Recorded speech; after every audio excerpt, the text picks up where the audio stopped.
This is Beyond Perception, where it's all about breaking out of a limited understanding, a limited perception on life, and waking up to a human nature, our true self, and to our connectedness with all life. I'm Simon Rilling, and I have the true pleasure to be here today with Dr. Chase Faldmo. In 2008, he recovered from a chronic illness that led him on a path of healing from the ground up or cellular level in his terms. And fast forward 10 years, he began working alongside the doctor that saved his life at age 17 by the name of Dr. Jerry Tennant. And throughout his years of practice, he's been blessed to receive training from world-renowned specialists in their field, including resetting the lymphatic system, awakening the brainstem, awareness of infection in the teeth and airway issues, along with retraining cranial nerves, correcting perinatal reflexes, and co-founding a cutting-edge toxin clearing therapy. And Dr. Chase strives to find the root cause of each individual and provide them the tools of healing independently. And he often says, as I can confirm, I teach my patients how to fish, to feed, heal them for a lifetime rather than relying on me. So welcome, Dr. Faldmo. Thank you so much. Great to be with you. Yeah, so I believe a couple of weeks ago, I recorded an incredible podcast with Scott Tennant, who is the son of Dr. Jerry Tennant, the founder of the Tennant Institute and also author of Frequencies Healing. And he introduced me to you.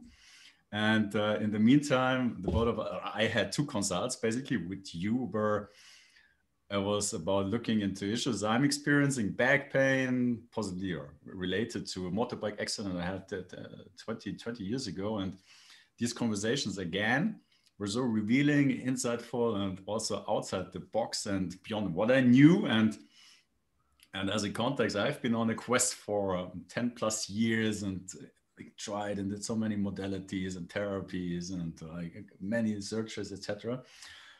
But this conversation or these consults, again, they were so revealing. And I was introduced to a lot of really good information and also solutions, and that I'm really excited to have you here today and share more about what you're doing with the audience. And I mentioned in the introduction briefly, and before we talk about what it is exactly what you're doing and why you're pioneering healthcare, I would love, if you like, you to share a little bit with us what led you on this path beyond conventional approaches and finding and working with Dr. Tennant. Yeah? Absolutely. Love to share this. So when I was 16 years old, I had a routine hernia surgery. It was just a routine surgery, shouldn't have any complications from it. And it went well. But after the surgery, I was given painkillers and anti-inflammatories, and that ended up burning large ulcers in my stomach. So to try to correct that, they gave me more meds, and to make a long story short, I lost 50 pounds. Organs started shutting down, went to all the best doctors across the country on paper, and none of them could help me. They did every single test possible. We even called the Mayo Clinic, which is one of the renowned ones here in the United States, and they basically said, yeah, you've been to some of the ones that trained us. They did the same tests we would have done. Good luck. So I was near the end. I was lucky to be alive. And I heard about someone by the name of Dr. Jerry Tennant. And when I first heard about Dr. Tennant, I heard that he was a world-renowned ophthalmologist at one point, and it still is. And I thought to myself, what? I'm going to be going to an eye doctor when I got all these organ problems? What's that for? That always gives me a good laugh that I thought that at the time. So when I went to Dr. Tennant, a couple days before I saw him, my heart rate was only 36 beats a minute, which is actually hardly a thing. You want to be at least 60 beats a minute. 36 beats a minute is a miracle I was alive. Then the day I saw him, my blood pressure was only 80/40. So, which is really, really low too. Just a miracle I was alive. I went to Dr. Tennant. I found out some of my root causes. I used his protocol for about 2 weeks. And then within a year, I was completely better after being sick and almost dying for 2 years. So I've seen firsthand how these principles work. And if there's hope if there's hope for me, there's hope for anyone. Well, that's incredible, incredible, hard to believe, but story. It sounds incredible, and so that then also led you on that path to. I believe you're a chiropractor too. Yes. Yeah, absolutely. So once I got better, obviously it was a life changer for me. I wanted to do this type of work, what Dr. Tennant did for healing people. So I looked into different schoolings, and chiropractic is what I was led to. So I graduated from school and I came actually right to the Institute. I was blessed that they had an opening. And so now I'm here. I've been here since that day. That's incredible. And you mentioned before that within just a short period of time, you noticed a change in your well-being, basically. And you mentioned that that it was about principles. um, and can you share a bit about like also your concept of health or the principles like leading to a healthy life, if that makes sense to phrase it that way? Right. Absolutely. So, one I think the shortcomings of our current healthcare system, at least here in the United States, is that our healthcare system has made people grow a dependence on, practitioners or pills or you name it. There's people are growing a dependence. And so what I like about everything about what we do and these principles that Dr. Tennant uses is that we want to teach you these principles, and these are tools and resources you can use from your very own home so you can heal at home so you don't have to depend or rely on anyone. And that is the other thing that I just love about this type of work is that you don't have to be dependent on anything. You can heal from your own home. It's just beautiful. And that for me that leads to certain understanding of our nature. Like if you listen to maybe conventional medicine or mainstream information, it's just natural to become sick. Yeah, at some point there are like diseases we have in our civilizations. It's just natural that we're experiencing them, and once we're experiencing them, we fix them. We go to whatever doctor or so to get some medicine to recover from those diseases. But if you say like basically we don't need much, we just need to know certain principles, that would also imply that maybe that understanding is not 100% correct or like right. And and I mean that's obviously the thing I found really really interesting when we had our first conversation, and you basically told me that my body is a battery, and yeah, I mean I've heard before that we're electromagnetic beings and that everything is somehow frequency and etc. But I never really put it together in to understand that I'm a battery, and if that battery, like that was what I got from the consult. So that if the battery is not working properly, then that manifests as pain or disease. So that was what I got. I don't know if that's the right understanding. How would you describe like what's the underlying cause ultimately of disease or pain, and what are the principles we must understand in order to be healthy? Well, you come to a good point. So we know that the body is self-healing and regenerating. So it all starts at the cell.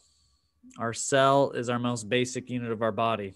Our cells make up our tissues make up our organs make up our entire system. So your cell is one of your foundations.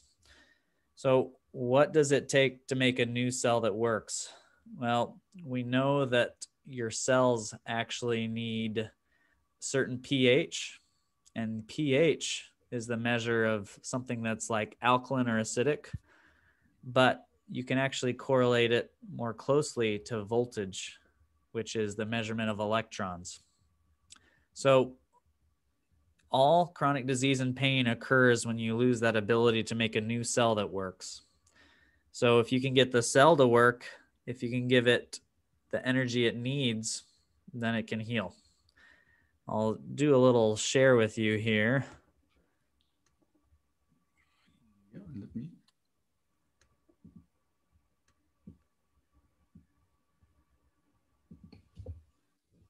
Okay.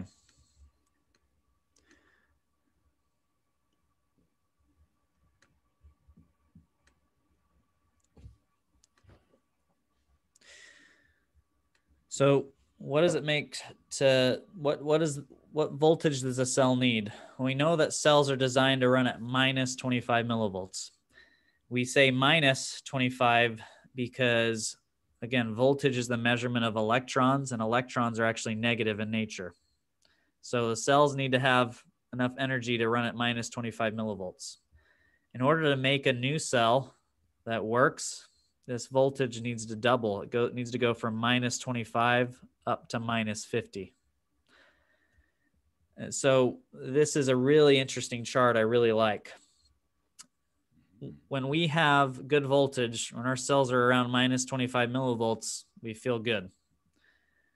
We start to get tired when this voltage drops to minus 15 millivolts. You can get sick at minus 10 millivolts, and you get all of these different diseases you can see listed here, or pain, disease, infection, anytime you have low voltage.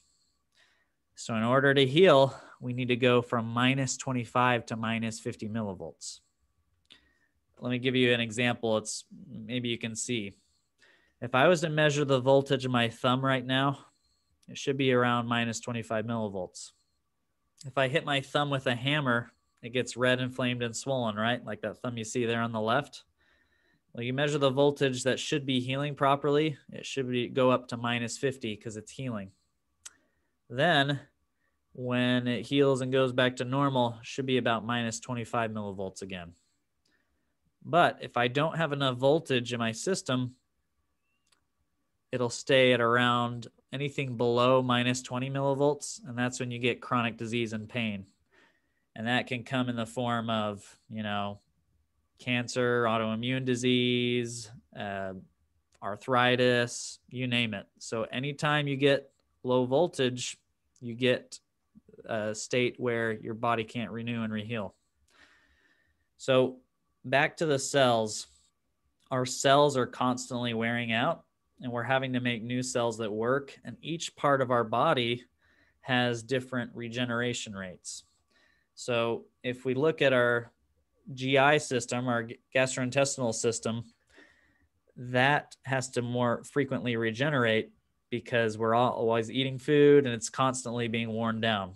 That has in the colon that repairs itself every 3 to 4 days.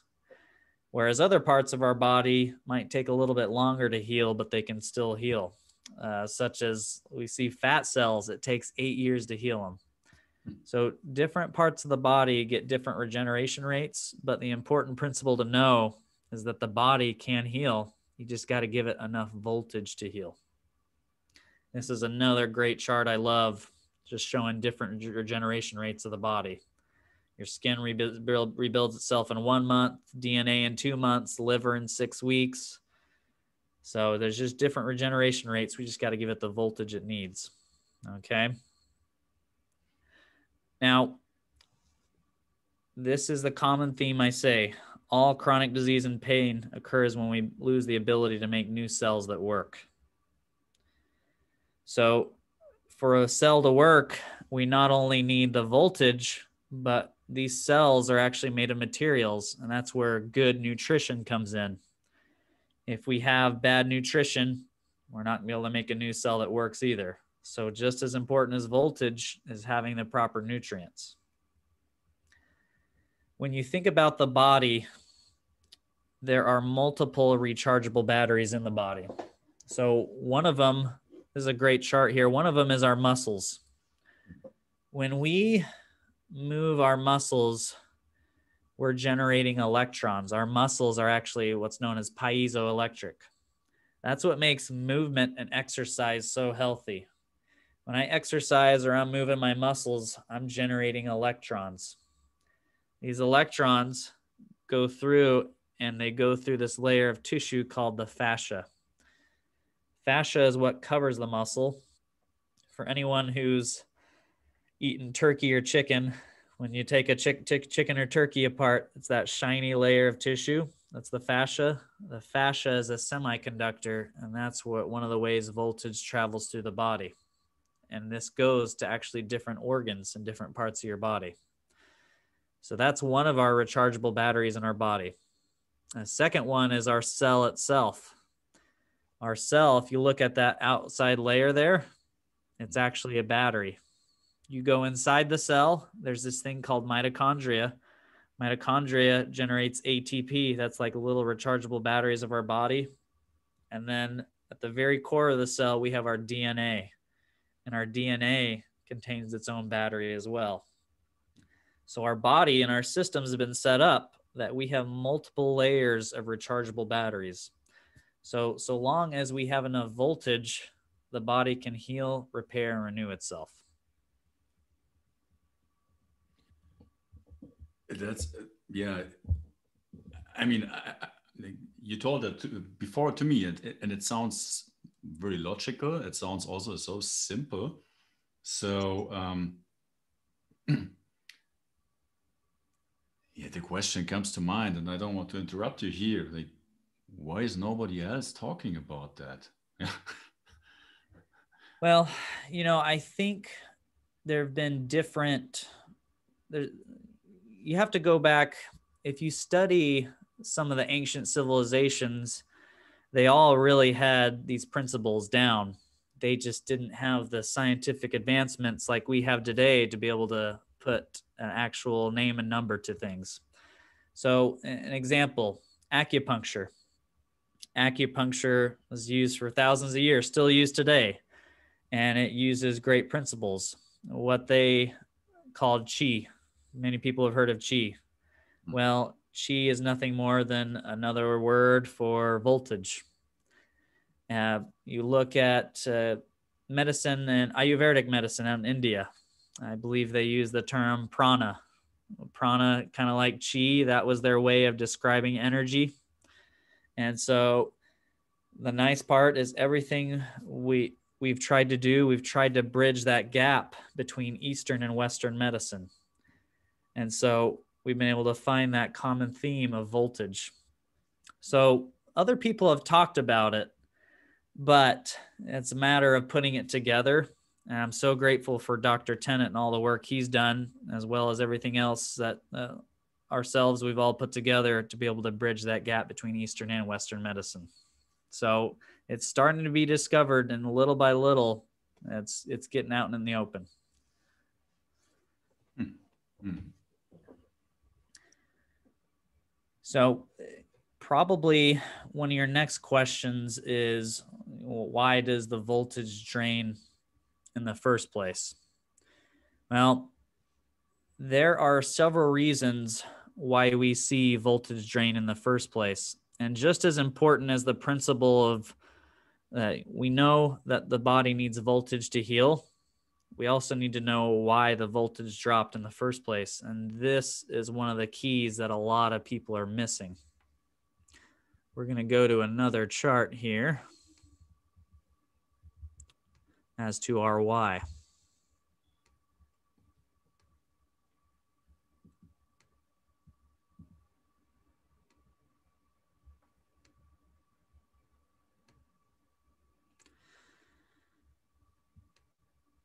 Now, there are 5 reasons why I see voltage drop in the body. And one of them is from our teeth. Our teeth are like our circuit breakers of our body. And so you've probably been in your house before, and you go into a room, you turn on the light. Oh, no, you try to flip the switch, that light won't turn on. You go to try to plug your phone into that same room. Oh, the phone's not charging either. So something's obviously wrong with your electricity. You go to your circuit breaker, and sure enough, one of your circuits is flipped. So what does that in our body are our teeth. Each tooth is run by different circuits in the body.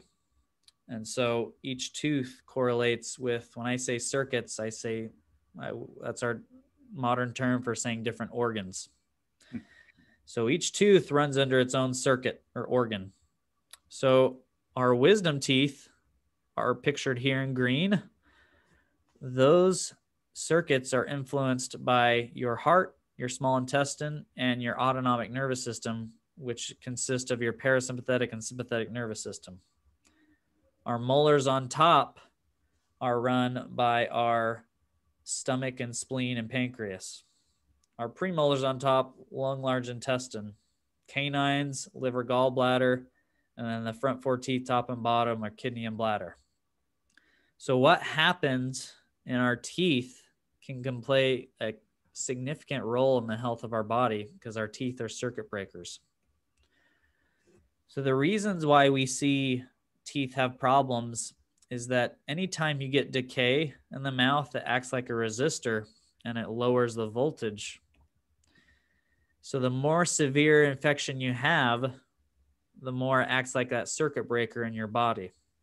And you see that in several cases. One of them is from root canals.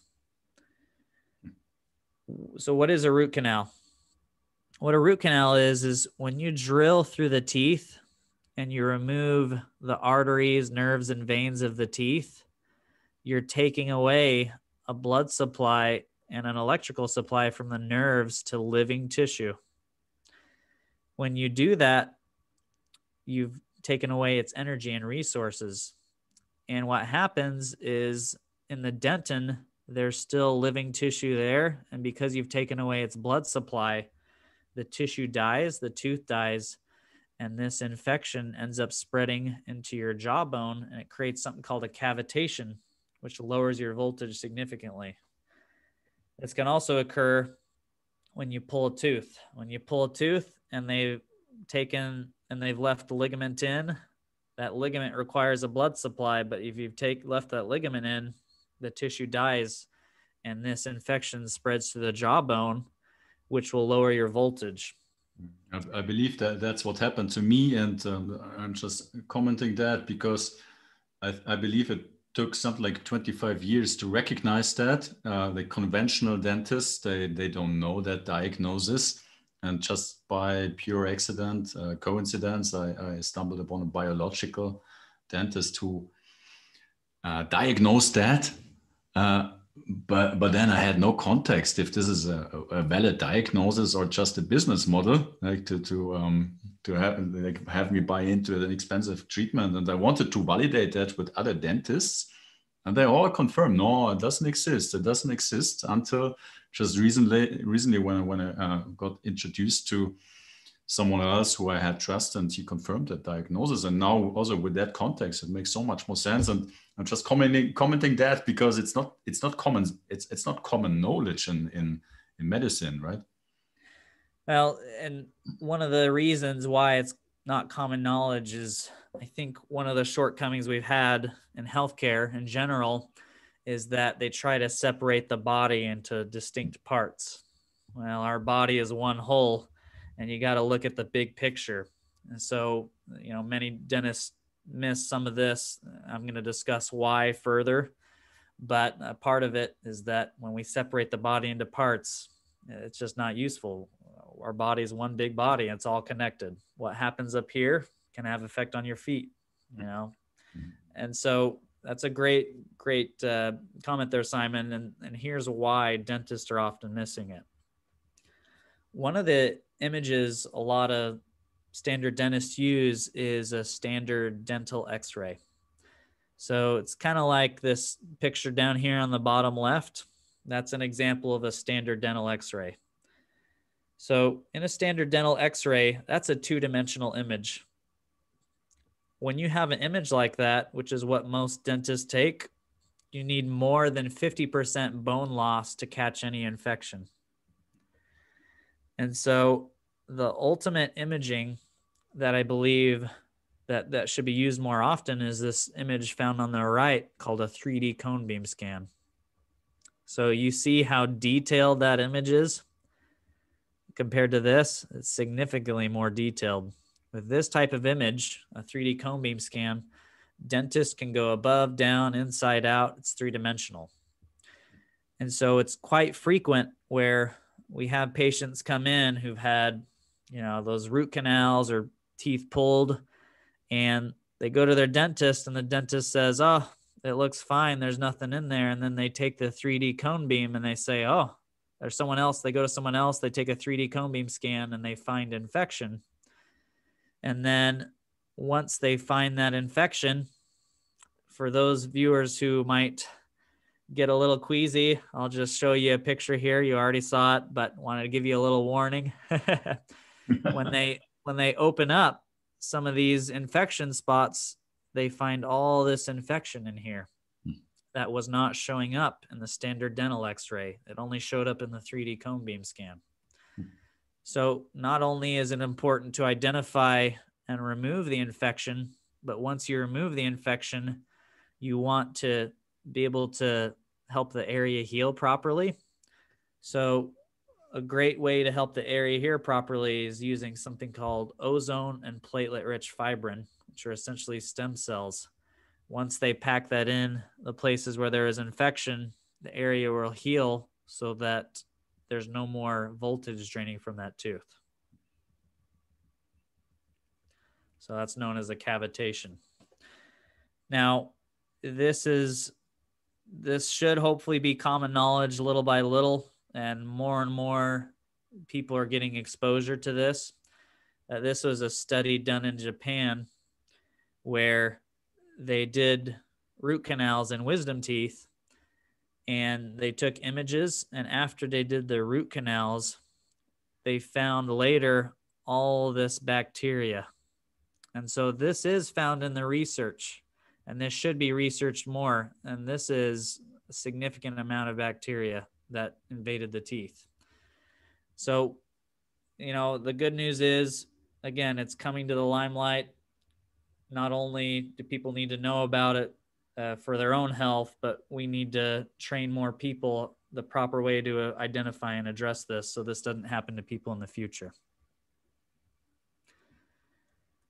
Now, back to some of the principles we talked about is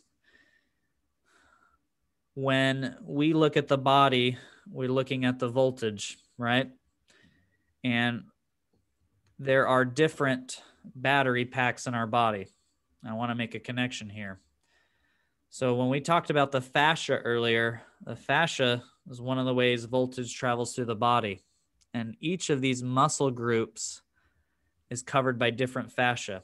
So for an example, all these muscles that are highlighted here, all these muscles are covered by the same fascia, and they help charge our parasympathetic nervous system, which is the part of our nervous system that helps our body rest and digest. When you look at your sympathetic system, which is a different part of your nervous system, if you see these muscles, they're highlighted, they're different from the previous ones they've seen because they are the different battery pack of the body. And so when you have low voltage in here, it'll affect the sympathetic system. And each organ system has their own set of not only muscles that it influences, but also organs. So an example is the stomach. Here, these muscles are influenced by our stomach circuit because they're all covered by the same fascia, but special branch goes to the thyroid, goes to the breast for females, and goes to the genitals for males. So when you have low voltage in the stomach circuit, not only can these muscles be affected, but these different organs can be affected too. So here's the connection to dental. A lot of the patients we've seen that had breast cancer will either have a root canal or a tooth or infection or maybe a metal filling in the top molars and the bottom premolars, because the circuit that runs that is the stomach circuit where the breasts are. So when you know this voltage piece and you know the dental connection, you can find various root causes as to why people get chronic disease and pain in the first place. Now, what else causes low voltage? Well, another source of low voltage occurs from scars. Now, anytime you get a scar, whether it's from a trauma, like you get a surgery or you get stitches from something, or even tattoos can act like scars, is what happens is when they put a scar across an area and it goes through the fascia, which is one of the ways voltage travels in the body, that is like cutting a power line. When you've cut a power line, there's no energy going through. So what we've discovered is there's ways to test whether or not your scars, whether it be from surgery or trauma, are affecting your system, as well as tattoos. So why do tattoos do this too sometimes? In tattoos, sometimes the carbon in the ink will go and it'll block the fascia, acts like a blocker to the circuit. The good news is you don't have to remove the tattoo to get this fixed, but you got to figure out whether or not this is blocking your circuits, and you got to fix it. So an example here is a C-section. For women who've had C-section, when they cut through here, it cuts the fascia, which decreases the voltage in that system, which can cause them to have low voltage in their stomach circuit. And this can change depending on the part of the body. Luckily, over time, your body can reconnect that electrical wire that was cut. There was just no energy going through. We use technology using something called the biotransducer with the biomodulator to help get energy back through in that area again. So that is another source of low voltage. Or another cause, I should say. The other one I see often is thyroid problems. Luckily, Simon, for you, I know you're out in Europe. Europe, for the most part, has more clean practices than what we have here in the United States. But there have been so many toxins in our environment, in our water, in our air, that it's really affected our thyroid hormones, because one of the things that our thyroid uses is iodine. And why thyroid is important for our voltage is that thyroid will dictate the amount of ATP is in your mitochondria, which is one of the little battery charges of our body. So thyroid problems are very frequent because of not only the toxins that our bodies get exposed to, but a lot of our diets are very deficient in iodine. Now, the last piece, or the second to last piece that's very important that influences voltage is emotions. Now, why are emotions important? Well, when we get traumatic events in life, everyone gets traumatic events. Things can be physically traumatic, mentally traumatic, emotionally traumatic. When we get these traumatic events in life, these emotions get stored in these magnetic fields in our body, and they create a voltage block, and they get stored in our circuits. So different emotions can affect different organs. So I love this chart here. Anger will affect your liver and your gallbladder. Fear will affect your kidney and your bladder. Worry will affect your spleen and your stomach. A lack of joy will affect your heart and small intestine. Grief will affect your lung, large intestine, and anxiety will affect your sympathetic and parasympathetic system. Just one comment there. When I'm looking at the image, the location is exactly where the energy centers are, the chakras, right?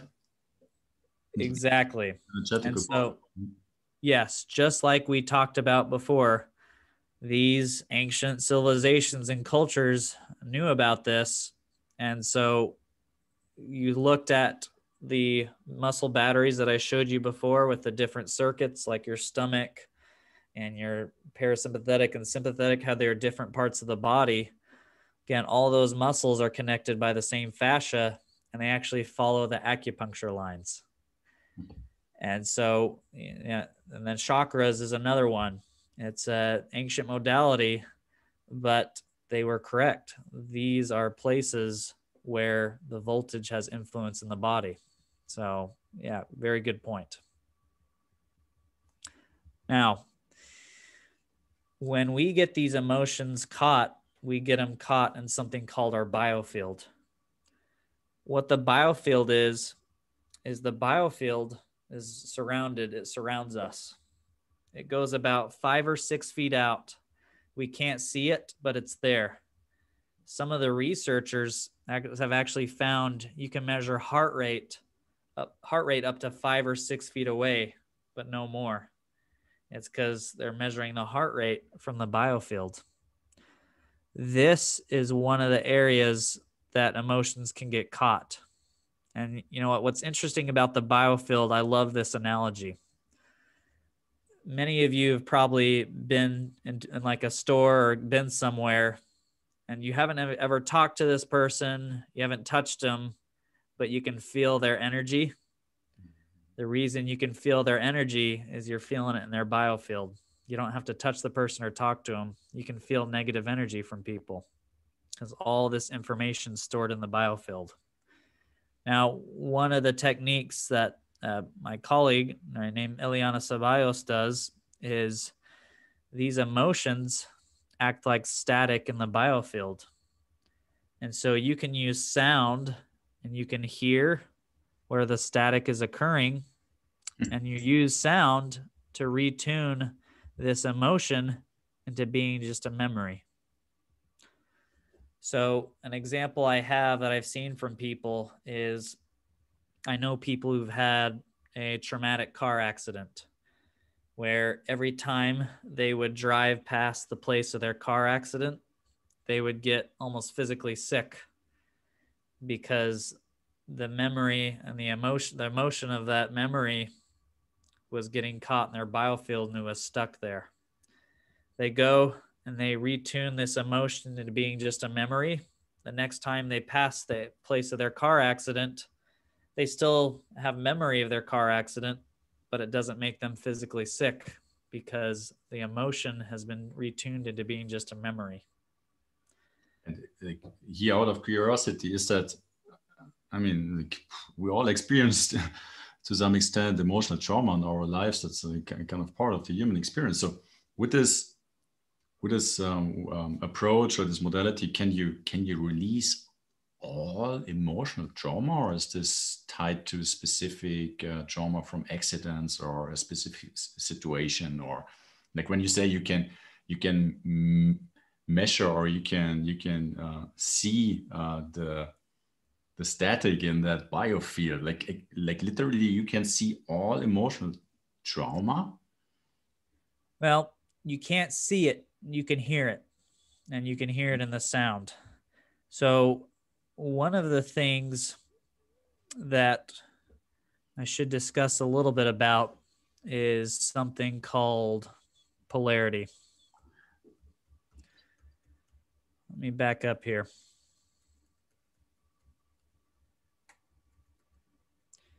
And like another question, when you speak of a biofield, is this torus-like form or energetic field we have around us? Is this a biofield or? Yes, that torus of energy around us is the biofield.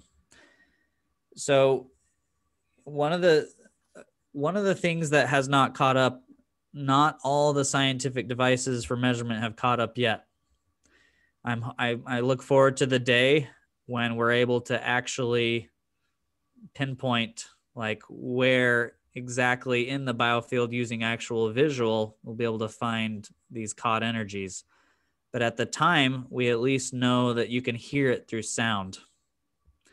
And so when my colleague, when she does this work, when you go through the biofield, there'll be a traumatic event. It has a different sound to it. For some people, it's overly loud. For some people, it's low. But when you correct it with sound, you see the sound improve in it. And so there hasn't been a way to actually visually see the biofield, but that's one of the ways we discovered that this works, is through the changes in sound. And there's something we check called polarity. So when our body is essentially a big stack of rechargeable batteries, like I have here. Mm-hmm. When the voltage drops to 0 on this battery, what happens is the polarity flips. This battery, the plus and minus end, flip upside down. So if I was to measure the voltage, or if I was to try to charge this battery with the polarity being flipped upside down, it would not hold a charge. So one of the ways that we can measure polarity is through this. In the presence of electrons, metals, crystals, or a platonic solid such as a sphere will spin. So this part of the battery is one of the parts where voltage is coming out.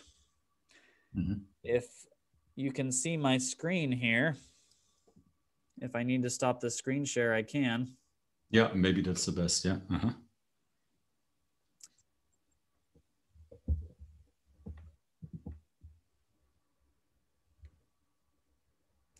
If you see my screen here, again, when the voltage drops to 0, the polarity of the batteries in our body flip upside down. So if I was to try to charge this battery, it wouldn't hold a charge because the battery's upside down. Just like the batteries in a flashlight. If you put batteries in a flashlight and one of them's upside down, it's not going to work like it should. Mm-hmm. So one of the ways we measure polarity is through this thing. In the presence of electrons, again, crystals, metals, or platonic solids can spin. So when I hold this over this part of the battery, electrons are coming out of. When I hold this over here, it spins clockwise. This is the part of the battery where electrons are being stolen or sucked up. When I measure it over here, it goes counterclockwise because the polarity is flipped. So that's one of the other ways we found that you can find this biofield, is you can go in the biofield and actually locate. This will start going counterclockwise. And then when you fix it through the scalar energy, using either scalar energy or sound, it goes from counterclockwise to clockwise. That's when you know the polarity has been corrected and the emotion's been retuned into being just a memory. So you would use or hold the sphere above someone's head and then check in which direction the sphere is turning. And exactly. That's how you would say, like, okay, like here the polarity is flipped, or exactly. And so that's how you can check polarity at the body. And the beauty of it is, again, it's something you can do at home. And in some of our trainings that our sister company Synergy does, we teach you how to check polarity. And once you figure out which polarities are flipped or which voltage is low, there's ways to correct it, which I'll discuss later. But we also want to figure out why the voltage dropped in the first place, that created the voltage to drop in the first place, that caused the polarity to flip. So the emotions are the other aspect of it. Now back to the emotions there.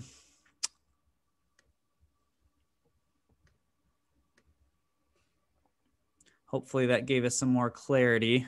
in regards to polarity. Super But interesting. when they go in, they can retune this emotion into being just a memory. That way it's not a voltage drain anymore. So the final category I often see low voltage in is toxins, which is one of my specialties. Every mineral and metal in this world has its own frequency it runs under. So this is a technology called spectrophotometry. This was first discovered by NASA. When NASA was first studying the planets, they didn't know what some of these planets were made of because we didn't have someone there or a ship there to measure. So because each mineral and metal emits its own frequency, you can figure out what frequencies are there. So that's why they were able to figure out, oh, Mars is made of these minerals and these metals. Venus is made of this, so on and so forth, because each of these planets was emitting certain frequencies of light. The toxins in our body will do the same thing. And that's also for those of you who are, I don't know if it's on Netflix or not, CSI, but those of you who are CSI fans, they can figure out what people were poisoned with using spectrophotometry. So because we know that each toxin has its own frequency, we can use that against them. Let's say this wave A right here is the frequency of a toxin. What we've been able to do is we've been able to digitize remedy frequencies to toxins like the blue wave. When you introduce the blue wave to the red wave, you see how they're opposite? It cancels out the frequency of this toxin, which could do several things. If it's a microbial toxin like a virus or bacteria, it could kill it off. Or they studied E. coli bacteria and actually found that they communicate via AM/FM radio waves. I believe every virus and bacteria has that capability. So this could kill them off, or it could jam their communication signaling, or they discovered that each virus and bacteria surrounds itself with a shield known as a biofilm. Biofilm, it's like a shield. It blocks the immune system from seeing it. And it's like its little hideout for these viruses and bacteria. So this could also be a biofilm or shield buster by putting reverse frequencies in. The other way this could work for chemical, metal, or airborne toxins is that, let's say my hand here is a cell. Some of these toxins act like a magnet to our cell, and that's why they stay stuck in there, and it lowers our voltage. Well, in order to demagnetize something, you put a reverse frequency in. It'll demagnetize it. That way your body can take care of the rest. So what you kind of talked about earlier, Simon, I like you said, is that these are principles. Once you look at the body from a frequency perspective, as well as toxins, you can use frequencies against them. And that's the beauty of all this. That also implies that if everything is frequency, everything has a certain frequency. Every disease has a certain frequency, but then also every disease can be possibly reversed by having the right adequate counter frequency. Correct. And so that's the other important part, as what you need to do to correct this low voltage, right? You want to discover your root causes of why the low voltage is occurring, and then you want to go in and you want to correct it. So just like this chart shows, these are the most common issues why I see voltage drop in the body. And when the voltage drops, it flips the polarity of the batteries in our body. So there are two things in this world I've seen that can correct polarity, meaning let me just ask you, what are the two most common reasons for a drop in voltage? The two most common reasons in my eyes are dental infection and emotions. Those are the two most common I see. But for everyone, everyone's different though. Some people have one of the categories, some people have all of them, and not everyone has every single one, but these are the most common causes we've pinpointed for low voltage in the body. Now, in order to flip this battery into the right position or correct the polarity, two things I've seen that can do this. One of them is something called a transducer. A transducer uses a waveform known as scalar energy. So there are two different waveforms in this world. There's electromagnetic energy and there's scalar energy. Electromagnetic energy is basically what everyone's using man-made right now, but scalar energy is an advanced waveform. They actually do believe they used it anciently. If you go inside some of the pyramids of Egypt and you look up, some of those pyramids don't have any evidence of any soot from smoke. You know, when you burn a fire and it turns a chimney or turns the wall kind of a brown or black color, some of those pyramids don't have evidence of that. Well, if they didn't burn fire to see and they didn't have windows, how in the world did they see inside the pyramids? They now think they had their own lighting sources using scalar energy, because you look at some of the murals in Egypt and people are holding what looks like a light bulb. So they were far more advanced than we might give them credit for. Plus, it's amazing how long some of those pyramids have lasted even to our day. Another person who used scalar energy, many people know about, someone by the name of Nikola Tesla. Nikola Tesla, he created alternating current. We wouldn't have our modern electrical systems without him. But after he developed that, he used scalar energy. He called them non-Hertzian waves. And they say he developed free power for the whole world using it. But those who were investing in him, it wasn't of their best interest, so that got lost. So what scalar energy does from the biotransducer is a waveform more like this. What it does is it corrects polarities. And so that's one of the ways polarities get corrected. I've also seen that different blends of essential oils can correct polarities as well. But healing the body doesn't end at just correcting polarities. Once we've corrected the polarities, we need to increase voltage so that the body and cell can heal. And so that's where you need electromagnetic energy. So one of the things that Dr. Tennant invented is something called the biomodulator. And what the biomodulator does is it sends healing frequencies into your system, but it's like a computer. It reads how your body responds to it, and it adapts how the frequencies are sent in based on your body's needs, which will charge the battery up. I think of it like a jump starter for your car. If your car's ever come in with a dead battery, you need a jump start, the biomodulator can be a great jump start for people.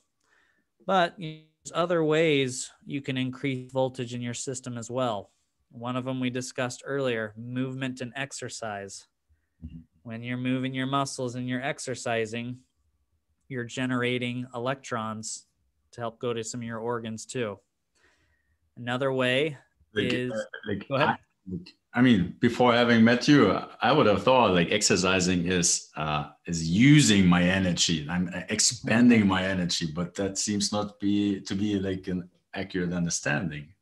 No, I know, and that's a common misconception. But I'm burning calories, so like I'm losing body fat, and like that would be like possibly the understanding of most people, no?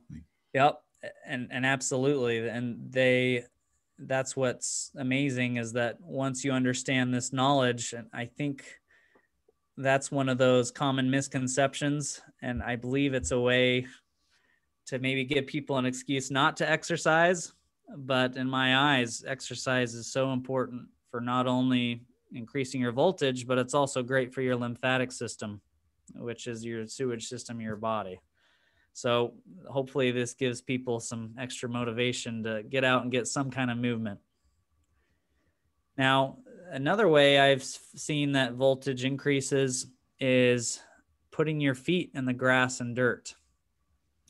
I call it God's way of charging. Some people call it Mother Nature's way, but we wouldn't have life on this earth without lightning. When lightning strikes the earth, electrons go into the earth. So when we put our feet barefoot in the grass and the dirt, that's one of the other ways that charges up our system. The only hard part about this is I know you might live close to snow. For those who are in the winter time, it's kind of hard to put your feet in the grass and the dirt, right? So that's why we come up with other means and resources to help recharge your system and jumpstart your dead batteries. Yeah, I think the majority, at least I'm living in Switzerland, the majority of people here probably would not walk barefoot. Right. Yeah. I know I couldn't do it up there, but I'm just a warm-blooded Texan now. So, back to the big picture. What we talked about earlier, our healthcare systems made us rely on pills, on, certain things to get us better, going somewhere all the time. But when you look at these principles of low voltage, you can figure out why your body's sick in the first place. You can figure out what to do to correct it. And you can use some of these principles of recharging your body back up so that the body heals. That's what I did. It works for me. And from what I've seen is that these principles of healing can apply to so many different chronic disease and sickness processes across the board. So if there's hope for me, I've seen that these principles can work for anyone. Yeah, it's super, super interesting. And so from what I get, there's a lot we can do. Like, I mean, look at what's happening. What are the contributors to our low voltage right now? And that's probably most of the cases, life circumstances, our environment. But then also there are tools. There is technology which can help us to kind of recharge and from what I understand, that's also something you're using, no? And or Dr. Tennant has developed that like there's technology which you can use to maybe compensate effects which are otherwise too hard to overcome. And here's an important principle too. This technology, the type of technology it uses, the body never gets used to it. So your body never becomes dependent on using the biomodulator transducer to charge your systems. There's a lot of electrical modalities out there where they send frequency in, but the best thing to do is to have technology that has biofeedback capability, and that's what makes the biomodulator so unique. Your body will never get used to it or dependent on it. It's always going to be healing in nature. And for some people, their bodies absolutely need that. So there's some people who come in so sick, one of the ways we know that charges up the body is through exercise, but there's some people who are so sick, they can't exercise yet. You just got to start here, and slowly but surely you just increase the voltage and they heal, and then they can use multiple modalities to recharge. But the technology is there for a reason, and that's why I'm very grateful to have it. It can be a great jump start. Super, super, super interesting. So one of the things I have been enjoying with the two consults and also the other conversation with Scott Tennant is that on on the one hand, like a lot of information, a lot of knowledge, a lot of things I can do for myself, and also, I mean, you shared with me your kind of mission statement to empower people to become self-reliant. And one of the things which, since our last consults, I have been having a lot of fun with, because you've been looking at the state of my cranial nerves, and you've been evaluating them through telemedical consult, like a Zoom session. And instead of prescribing fancy tools or an expensive treatment or so, you offered me kind of a way to rehab my nerves, which was, let's say, it really economic and a lot of fun. Yeah, maybe you can share a little bit about that, because that's also one of the things which might be also a misconception in today, that like we like need like the like some kind of treatment or some like special machines, technology. Otherwise, we cannot do anything. But what you shared with me and what you instructed to me is like, I mean, there's no excuse whatsoever to not do it. Yeah, it's so simple and basic, and it seems so almost a bit ridiculous, to be honest. Yeah. But it works. It works. Yeah. And so like maybe you can share that as an example. So how simple it can be. Yeah. To Yeah. do. Absolutely. So, you know, I want to give credit where credit's due. So just like Dr. Tennant has founded a lot of these principles as in regard to cranial nerves, one of the experts I've learned from before, who you'll have to meet someday, Simon, her name is Lois Laney. She's out in Arizona of restorative breathing. I learned some of my techniques of cranial nerves from her. So the cranial nerves are very, very important. We got our cortex of our brain. That's our thinking part of our brain. That helps us to go, and that's our thinking part of our brain. Helps us problem solve, you name it. Below it sits the brainstem.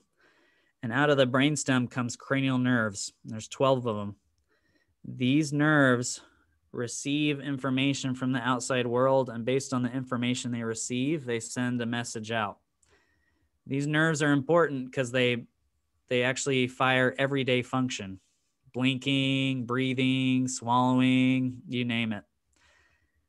Now, a lot of people's nerves are deficient nowadays because of various practices. One of them is we get head traumas, or we get concussions, car accidents, get knocked out. When we get these head traumas, it throws these nerves off. I've seen that toxins can throw these nerves off, braces, which is another random one. They're near drowning experiences. All these things can throw these nerves off. And when these, go ahead. We also live in a high stress environment, a society which is competitive, and it's about like competing with each other. So there's not really a lot of time to rest in most people's life. And I could imagine that high stress level is possibly not a good situation for the state of our nerves. Exactly. And that's another key one. Thank you for bringing that one up. Yeah. High stress kind of goes back to our emotions we talked about earlier. So yeah, all those things can really shut these nerves down so they don't function like they should. And when these nerves aren't functioning right, we don't get enough oxygen in our systems. Just as important for voltage for healing is oxygen. So if you're not breathing well at night, you know, when you're during the day and afternoon, you're probably conscious about your breathing. But at nighttime, when you're asleep, which is a good time to heal, if you're not breathing right, you're not going to heal like you should. And so an important part of getting your breathing right is making sure these nerves are activated. So one of the techniques I've learned from Lois, who I mentioned earlier, is how to test those cranial nerves.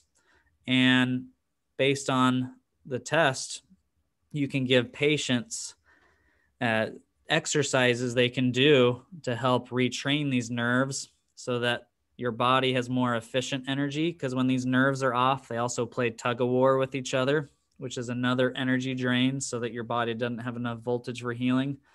But when you do these exercises, they train your nerves to fire one at a time, so you're energy efficient, and they help you nose breathe. When you nose breathe, you actually have more oxygen in your system for healing. And when you nose breathe, it actually helps filter out toxins better. People who are mouth breathers, especially people who snore, when you mouth breathe, there are no filters in your mouth. But when you nose breathe, there's multiple filters here. And if you're nose breathing, these filters get filled, your nerves say, oh, okay, you got to build up. You sneeze it out, which is a very healthy response, sneezing.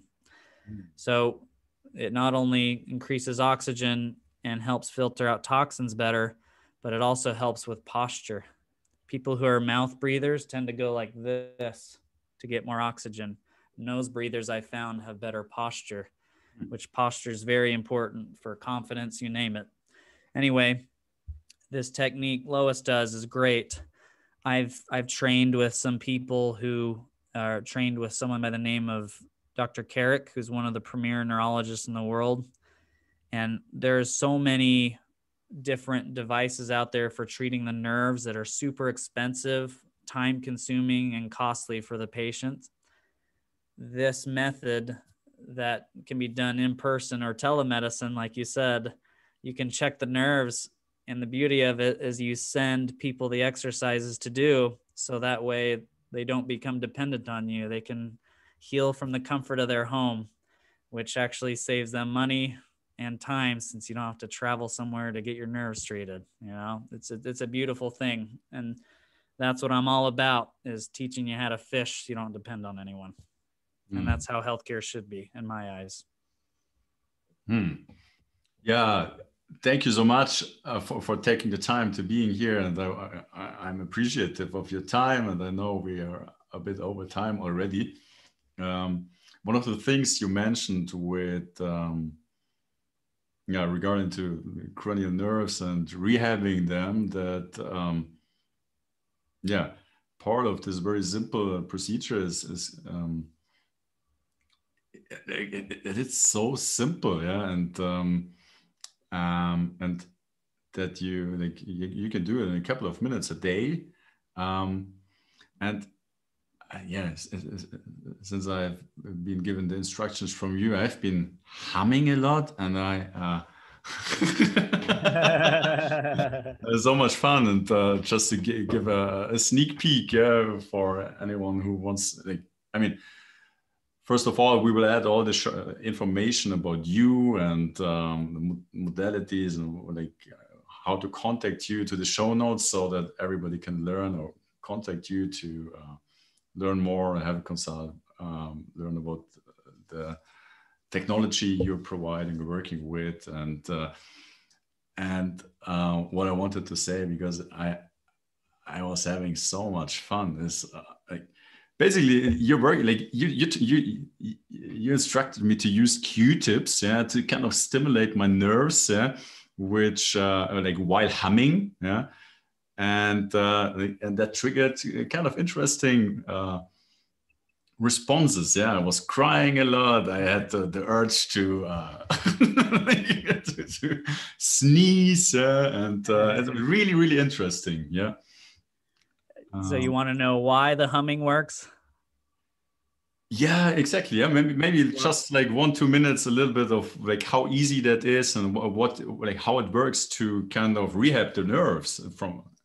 Absolutely. So again, I've seen it works, and this is my theory about why it works. It's not proven law yet, but this is my theory about why it works. When you hum, which is what a lot of these exercises involve, humming is very powerful for your body. Humming, I'll hum right now. Humming actually does several things. When you hum, it runs at about 528 hertz. 528 hertz is the frequency of love and healing. Isn't that interesting? That's why humming is one of the reasons it's powerful. The second reason why I believe it works is when you hum, you're actually generating something called nitric oxide. Nitric oxide is very important for your system because it's a neurotransmitter. When you hum, you produce that nitric oxide and then you stimulate the nerve that's deficient. That nerve acts like a current and it drives the nitric oxide into the current to help heal it and to retrain it. And then I always have you transition from one nerve to another. When you do that, you create a synapse. There's a term in the nerve world called, our nerves they're like elastic, essentially meaning you can create new nerve connections that work right. And so when you create a new synapse, we're creating new connections that work. And so those are some of the basic principles of it. Again, as you said, it's so simple, and really the body's not complicated. You just got to simplify things and it does miracles.